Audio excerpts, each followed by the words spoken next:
السلام علیکم ورحمۃ اللہ وبرکاتہ۔ اردو گرامر کا سلسلہ شروع ہے۔ ہم نے بتایا تھا کہ اشتقاق کے اعتبار سے یعنی بناوٹ کے اعتبار سے اسم کی 3 قسمیں ہیں۔ بناوٹ کے اعتبار سے جامد، پہلا جامد، دوسرا مصدر اور تیسرا مشتق۔ جامد، مصدر، مشتق۔ اور جامد کی 2 قسمیں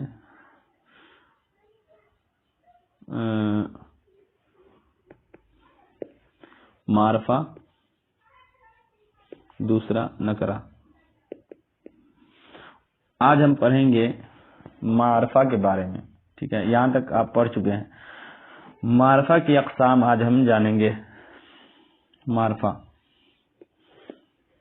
معرفہ تو آپ کو پتا ہوگا کہ معرفہ یعنی خاص یعنی پراپر ناؤن، اور نکرہ یعنی عام یعنی کامن ناؤن۔ تو آج ہم معرفہ کو جانیں گے، معرفہ کسے کہتے ہیں، اس کی اقسام کیا ہیں، ٹھیک ہے؟ معرفہ، تو معرفہ کی 7 قسمیں۔ پہلا ہے علم، دوسرا ہے اشارہ، اور تیسرا ہے ضمیر، اور چوتھا ہے موصول، اور 5واں ہے مضاف، اور 6واں ہے ماحول، اور 7واں ہے منادا، ٹھیک ہے؟ علم کسے کہتے ہیں؟ علم کی تعریف، وہ اسم معرفہ ہے، علم وہ اسم معرفہ ہے جو لوگوں نے یا ماں باپ نے کسی شخص کے لیے مقرر کیا ہو، یا کسی جگہ کے لیے مقرر کیا ہو لوگوں نے، یا ماں باپ نے کسی کا نام رکھا ہو، تو نام کو علم کہتے ہیں۔ علم کس کو کہتے ہیں؟ نام کو، ٹھیک ہے؟ جیسے خالد، ماں باپ نے رکھا ہے نا خالد کا نام، خالد، یا احمد، جیسے تاج محل، ٹھیک ہے؟ اشارہ کسے کہتے ہیں؟ اشارہ کی تعریف، اشارہ وہ اسم معرفہ ہے جس کے ذریعے کسی چیز یا کسی جگہ یا کسی شخص کی طرف ہم اشارہ کرتے ہیں۔ تو ہم اشارہ کس کے ذریعے کرتے ہیں؟ دیس کے ذریعے، یا دیز کے ذریعے، یا دوز کے ذریعے، ٹھیک ہے؟ یہ وہ لوگ، وہ سب، تو یہ کیا ہے؟ اس میں اشارہ ہے۔ یعنی جس اسم سے ہم اشارہ کرتے ہیں نا، وہ اسے ہم اشارہ بولتے ہیں۔ اشارہ، جیسے یہ لڑکا، تو یہ کیا ہے؟ اسے کہیں گے اس میں اشارہ، یعنی یہ اشارہ ہے۔ وہ آدمی، تو وہ کے ذریعے ہم اشارہ کر رہے ہیں، تو وہ کیا ہے؟ یہ اشارہ ہے۔ بات سمجھ میں آ گئی؟ ضمیر یعنی پروناؤن، یعنی اس میں ضمیر کی تعریف کیا ہے؟ وہ اسم معرفہ ہے جو کسی اسم کے بدلے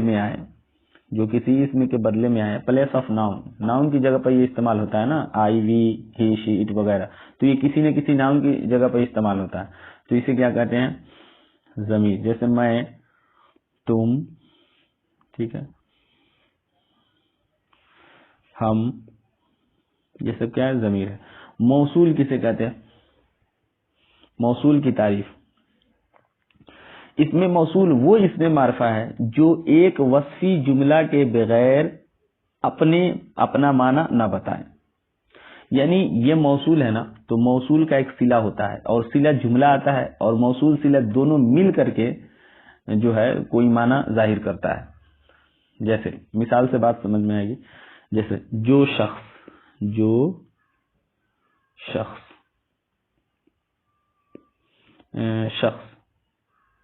اب جو شخص، یہ کیا ہے؟ اسم موصول ہے۔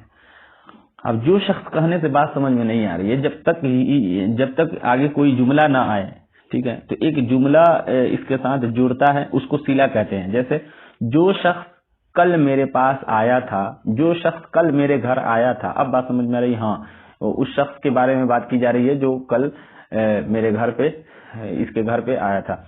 تو جو شخص کل میرے گھر پہ آیا تھا یا میرے یہاں آیا تھا، ٹھیک ہے؟ تو وہ جو جملہ آگے آ رہا ہے نا، میرے یہاں آیا تھا، میرے پاس آیا تھا، تو میرے پاس آیا تھا یہ ایک جملہ ہے، اور یہ تو اس کو کہیں گے یہ موصول، اور وہ جملہ جو آگے ہے میرے پاس آیا تھا، ٹھیک ہے، جو شخص میرے پاس آیا تھا، تو یہ ایک جملہ ہے، میرے پاس آیا تھا، تو یہ جملہ ہوا صلہ، اس کو بولتے ہیں صلہ، اور یہ ہے موصول، جو شخص، تو موصول اپنے صلہ سے ملتا ہے تب کچھ بنتا ہے، نہیں تو کچھ نہیں بنے گا، ٹھیک ہے، اس کا اپنا کوئی خاص معنی نہیں ہوتا، جب تک یہ اپنا معنی تب ظاہر کرتا ہے یہ جب صلہ سے ملتا ہے، تو موصول جب تک اپنے صلہ سے نہیں ملے گا اپنے معنی کو ظاہر نہیں کرے گا۔ اس کے بعد ہے مضاف۔ اب مضاف کی تعریف کیا ہے؟ مضاف وہ اسم معرفہ ہے جس کا لگاؤ کسی دوسرے اسم کے ساتھ ہو، جس کا لگاؤ کسی دوسرے اسم کے ساتھ ہو، جیسے خدا کا بندہ، خدا کا بندہ۔ اب دیکھیں خدا کا بندہ، بندہ کا لگاؤ کس سے ہے؟ خدا سے ہے، بندہ کا لگاؤ کس سے؟ خدا سے ہے، بندے کی نسبت خدا کی طرف کی جا رہی ہے کہ بندہ کس کا ہے؟ خدا کا ہے، تو خدا کا ہے، تو یہ لفظ خدا جو ہے یہ کیا ہوا؟ یہ ہوا مضاف، مضاف الیہ، اور بندہ ہوا مضاف، بندہ مضاف اور خدا، لفظ خدا مضاف الیہ۔ تو جو اردو میں جو پہلے آتا ہے وہ ہوتا ہے مضاف الیہ اور بعد والا مضاف، بات سمجھ میں آ رہی ہے؟ پہلے والا مضاف الیہ، جیسے خالد کی کتاب، خالد کی کتاب، خالد کی کتاب، تو خالد ہوا مضاف الیہ اور کتاب مضاف، یعنی جس اسم کا لگاؤ کسی کی طرف ہو وہ ہوتا ہے مضاف الیہ۔ اب کتاب کا لگاؤ، کتاب کی نسبت ہم کس کی طرف کر رہے ہیں؟ خالد کی طرف، تو کتاب ہوا مضاف، اور جس کی طرف کر رہے ہیں وہ ہوتا ہے مضاف الیہ، بس سمجھ جائے۔ تو مضاف کی تعریف ہے، مضاف کی تعریف، مضاف وہ اسم معرفہ ہے جس کا لگاؤ، یعنی یہ کتاب کیا ہے؟ مضاف ہے نا، تو جس کا لگاؤ کسی دوسرے اسم کے ساتھ ہو، تو کتاب کا لگاؤ کس کی طرف ہے؟ خالد کی طرف۔ تو جہاں بھی، اور اس کی پہچان کیا ہے کہ دو لفظ ہوں گے اور بیچ میں کا، کے، کی، را، رے، ری، نا، نے، نی آئے گا، تو سمجھ جائیے گا یہ مضاف مضاف ہے، جیسے میرا ٹوپی، اس کی، کا، کے، کی، را، رے، ری بیچ میں آئے گا، تو اس کی ٹوپی، میرا قلم، اس کی کتاب، میری گاڑی، ٹھیک ہے، تو ری، رے، کا، کے، کی، را، رے، ری، نا، نے، نی، یہ 9 لفظ ہیں، یہ آتے ہیں، تو پتہ چل جاتا ہے یہ کیا ہے؟ مضاف مضاف الیہ۔ بات سمجھ میں آ گئی؟ مضاف، تو پہلے کو کہتے ہیں مضاف الیہ اور بعد والے کو کیا کہتے ہیں؟ مضاف۔ اب معہود سمجھتے ہیں۔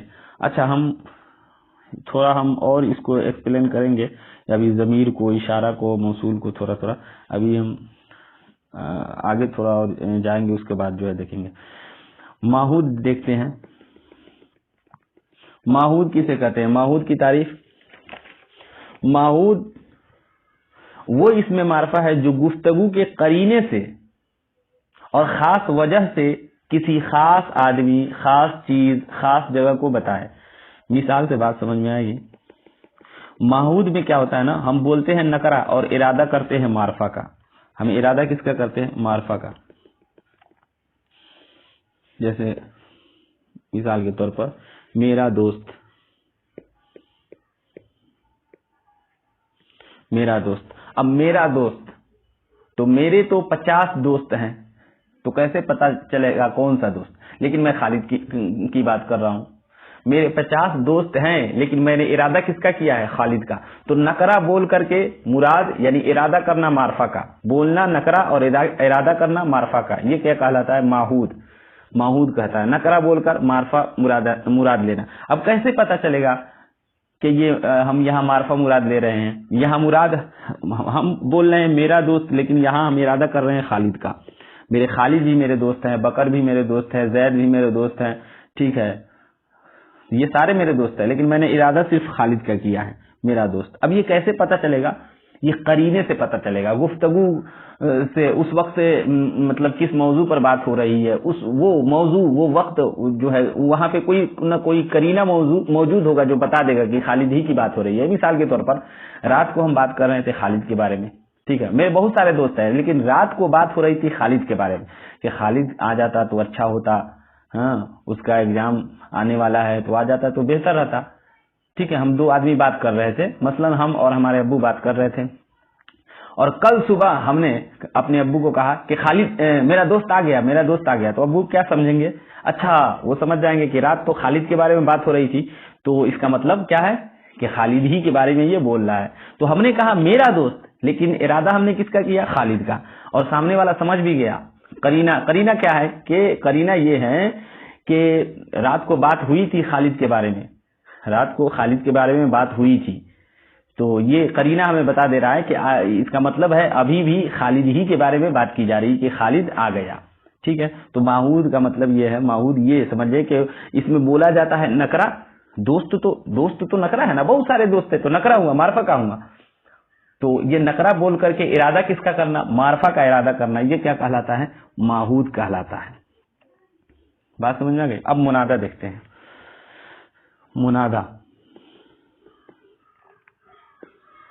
منادہ جو ہے، منادہ میں 3 چیزیں ہیں. ایک ہے حرف ندا، اور ایک ہے منادی، اور ایک ہے منادہ. حرف ندا جیسے یا، اے، جیسے نہیں کہتے یا خدا، یا کسی کو بلاتے ہیں تو کہتے ہیں اے فلاں یہاں آؤ، اس طریقے سے. تو یہ حرف ندا ہے. یعنی اس ندا کہتے ہیں آواز لگانے کو. یعنی ان حروف کے ذریعے ہم آواز لگاتے ہیں، کسی کو آواز دیتے ہیں. خدا کو یاد کرتے ہیں یا خدا، یا اللہ. ٹھیک ہے. اسی طرح کسی کو آواز لگاتے ہیں، کسی کو بلاتے ہیں تو کیا کہتے ہیں؟ اے فلاں یہاں آؤ. تو یہ حرف ندا کہلاتے ہیں. یعنی ان حروف کے ذریعے ہم کیا کرتے ہیں؟ آواز لگاتے ہیں، کسی کو ندا دیتے ہیں، آواز لگاتے ہیں. اور منادی کسے کہتے ہیں؟ آواز لگانے والے کو. ہم کسی کو بلا رہے ہیں نا، تو ہم ہوئے منادی، آواز لگانے والا، آواز دینے والا، یہ کہلاتا ہے منادی. اور تو منادہ کسے کہیں گے؟ جس کو آواز لگائی جائے، جس کو بلایا جائے، جس کو پکارا جائے، وہ کیا ہوا؟ منادہ. جس کو پکارا جائے، یعنی جس کو پکارا جائے وہ ہوتا ہے منادہ، اور جو پکار رہا ہے وہ ہے منادی. اور جن حروف کے ذریعے پکار رہا ہے وہ حروف کہلاتے ہیں حرف ندا. بات سمجھ میں آ گئی؟ جیسے اے خالد، تو یہ ہے حرف ندا اور خالد ہے منادہ. یا ہم نے کہا اے دوست، اب آپ سوچتے ہوئیے گا دوست تو نکرا ہے. دوست کا کوئی نام ہو، اس نام کے ذریعے ہم بلائیں تب نہ معرفہ ہوگا. یہ تو دوست نکرا ہے، ہمارے 50 دوست ہیں، تو کیسے پتہ چلے گا ہم کس دوست کو بلا رہے ہیں؟ تو یاد رکھیے، ہم بلائیں گے نا تو بندہ موجود ہوگا. دیکھیں ہم کسی کو کب آواز دیتے ہیں؟ جب وہ موجود ہو، ہمیں دکھائی دے رہا ہو، یا ہمارے قریب ہو تو ہم اس کو آواز دیتے ہیں. یا ہم سے تھوڑا دور ہو، مطلب ہمیں دکھائی دے رہا ہو، ہمارے قریب ہو تو ہم آواز دے کر اسے بلاتے ہیں. تو ہمارے بہت سارے دوست ہیں، لیکن میرے سامنے کون ہے؟ میرے قریب کون ہے؟ میں کسے دیکھ رہا ہوں؟ میں خالد کو دیکھ رہا ہوں نا. میرے بہت سارے دوست ہیں، لیکن میں کسے ابھی فی الوقت میں کسی دیکھ رہا ہوں؟ خالد کو دیکھ رہا ہوں. تو دوست تو بول رہا ہوں، لیکن اشارہ کس کی طرف؟ ندا کسے دے رہا ہوں؟ خالد کو دے رہا ہوں. تو یہ معرفہ ہے. ٹھیک ہے. تو جس کو، تو یہاں کیا لکھا ہوا ہے؟ منادہ لکھا ہوا ہے، منادی نہیں، منادہ. یعنی جس کو آواز لگائی جائے، جس کو پکارا جائے، وہ کیا ہوتا ہے؟ منادہ. تو اے دوست میں یہ دوست کیا ہے؟ یہ ہے منادہ. اور جو پکار رہا ہے وہ ہے منادی. اے حروف یہ جو حرف دیکھ رہے ہیں، اے، یہ کیا ہے؟ یہ حرف ندا ہے. بات سمجھ میں آ گئی؟ اچھا، تھوڑی سی اور ہم بات کر لیتے ہیں ضمیر کے بارے میں. ضمیر کو آپ کو پتا ہوگا. ایک سیکنڈ. ضمیر کے متعلق ہم بات کرتے ہیں. ضمیر 3 قسم پر ہے. تھوڑا ہم سب کو کھولیں گے. ٹھیک ہے. منادہ کی تو بات ہو گئی، ضمیر کو تھوڑا ہم کھولتے ہیں اور اس میں اشارہ کو تھوڑا کھولتے ہیں. تو دیکھیں، ضمیر 3 قسم کی ہوتی ہے. ایک متکلم کی ضمیر، متکلم، غائب اور حاضر. متکلم یعنی فرسٹ پرسن، اور غائب یعنی تھرڈ پرسن، اور حاضر یعنی سیکنڈ پرسن. ٹھیک ہے. فرسٹ پرسن یعنی بات کرنے والا، جیسے میں یا ہم. اور سیکنڈ پرسن یعنی تو یا تم سب. تھرڈ پرسن وہ یا وہ سب. ٹھیک ہے. اب یہ تینوں دو قسم پر ہیں. متکلم ہوگا تو واحد متکلم ہے یا جمع متکلم ہے. غائب ہے تو واحد غائب ہے یا جمع غائب ہے. حاضر ہیں تو واحد حاضر ہے یا جمع حاضر ہے. تو یہ واحد متکلم، میں واحد متکلم، ہم جمع متکلم. ٹھیک ہے. غائب، اب غائب میں دیکھیں، وہ واحد غائب، وہ سب جمع غائب، تو واحد حاضر اور تم جمع حاضر. بات سمجھ میں آ گئی؟ آج کے لیے اتنا ہی. ملتے ہیں نیکسٹ ویڈیو میں. تب تک کے لیے خدا حافظ.